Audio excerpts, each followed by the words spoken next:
Hello, and thank you for joining me. This is Sierra from Sierra T Designs, and today I have week 10 of the 12 weeks of Christmas. I cannot believe we're already at week 10. Whoa, how the time flies. Let's jump right in. So I'm going to make some artist trading cards, and I'm using a piece A of ready cut 5x7 watercolor cardstock by Strathmore. I wouldn't actually suggest this for if you're going to have a lot of liquid, just because it doesn't seem to absorb the water as well as some other watercolor cardstocks. But I have a bunch of them on hand, so I've been using them, and they're super easy because then you cut it down into quarters and then you have your ATCs. So it works perfect that way. But I do like to start out with my Splat Box when I am doing a spray background, and I believe I end up using 4 colors for this. I have Tumbled Glass and Salvaged Patina in the spray stain. I bring in some Speckled Egg Distress Oxide ink here in a minute to cover everything up and give it a different look.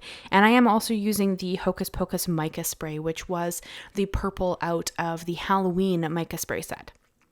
And I do heat set in between the layers because I want to create a lot of layers as opposed to having the colors blend when they hit the cardstock. So I went a bit heavy on the purple with this first layer, and then I don't add any more. I really wanted it to be in the background of these other colors, and I knew that the other ones could go on top easily and still look really good. And I do also bring in some water, and I do dry layers in between to kind of like set them in, and then I add more layers on top. And then when I get to the end and I'm really happy with how my layers are looking, I actually just brought in some speckled egg to kind of tint the cardstock that's underneath the layers. And I also bring in some water to add some different textures into how the background looks. And I think it turned out really neat. I love how these sprays layer. I love how easy, wow, I say easy. I know they're not easy for everybody.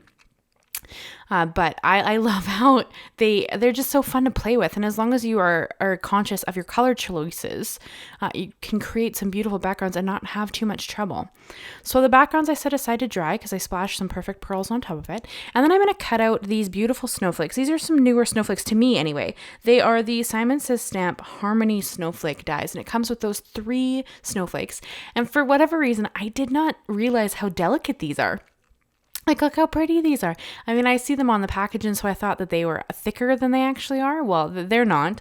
And of course, glitter cardstock's always a bit interesting, I find, to get it to let go of die cuts this delicate.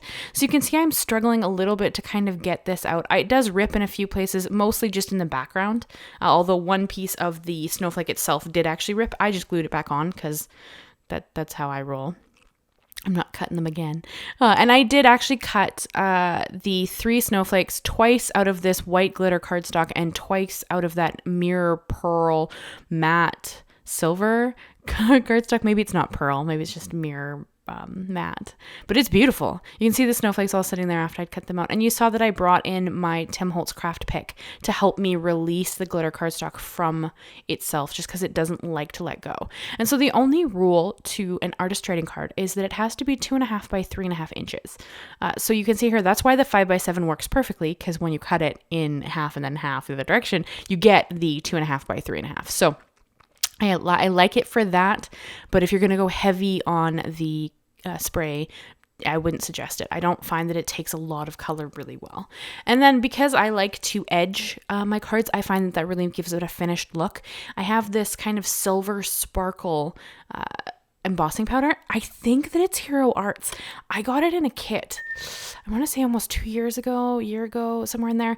And I usually don't use it because I usually reach for gold, although it's so pretty. I don't know why I don't use it, but I love it, and I'm pretty sure it's Hero Arts because, of course, it's like a sample version you get in the kits.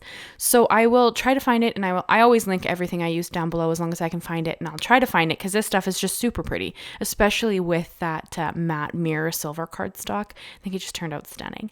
And then I do put 3 snowflakes on each card. I think that the uneven number always looks really good, and I like how they turn out. So I am going to put 3 snowflakes on each, and I do use my acrylic block to hold the snowflakes down, and I'm using the reverse tweezers. I just find it easier to hold something that's delicate instead of trying to fumble around with my fingers. And I do use the Barely Art glue because it has such a fine tip. I love this glue if you're doing very delicate glue pieces or gluing jobs. So It's my favorite glue for really delicate things. You don't have to have the fine tip on it. It comes with different tips. It's just that I find with this, and especially with my matchboxes. If you guys haven't checked out my matchbox series, go and check it out. I'm making an advent calendar for my husband. The second video will be up on Thursday this week. I'll link to the first video up in the card if you want to check it out. But yeah, so then I used 3 snowflakes on each one of the little HECs, and I did kind of jump between, like if I had the big one was the silver cardstock, then the small ones were the white glitter cardstock. I just think that turned out really pretty. And because I cannot ever not add bling to everything, I did bring in some Arctic pearls. These are Studio Katia's Arctic Breeze pearls. They're so pretty. I'm really into pearls right now. I think that they add such a stunning addition to anything, really, cards especially. But I love artist trading cards. I don't know why I don't make them more often. I think I get kind of stuck in the idea of only making like cards like 5x7 or 4x4 by 5.5 or whatever. I kind of get stuck in that idea, and then I like forget that artist trading cards exist, and then I make some, and then I remember again how much I love them, and it's just kind of a funny circle I go around in. But I'm pretty excited with how these turned out. Yeah, and I trade these with other artists. I have a whole binder collection of cards that I've traded with other artists throughout the world, really. And I love to look at it for inspiration and new ideas and different ideas, and just to look at it because it's beautiful. It's art pieces, so I love looking at it. But because of the size rule, I do have to trim off the excess, the snowflakes that are hanging off of the edges. I'm sorry if you guys can hear that noise in the background. My cat's playing with a bag on the floor. She had to wait until I was recording to do that.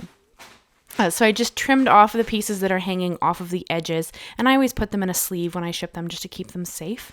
And then I go and trade them with other brilliant artists around the world, and I think that's just wonderful. So I really enjoy them. So yeah, that is the card I have for you guys today on the 10th week of our 12-week series. I cannot believe it's only a couple weeks till Christmas. That's just mind-boggling to me.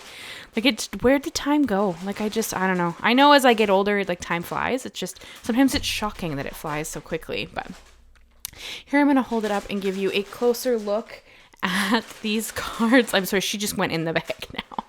I'm going to give you a closer look at how these cards turned out. I think that they are stunning. I'd love to know what you think. Have you ever tried your hand at artist trading cards, or would you? What do you think?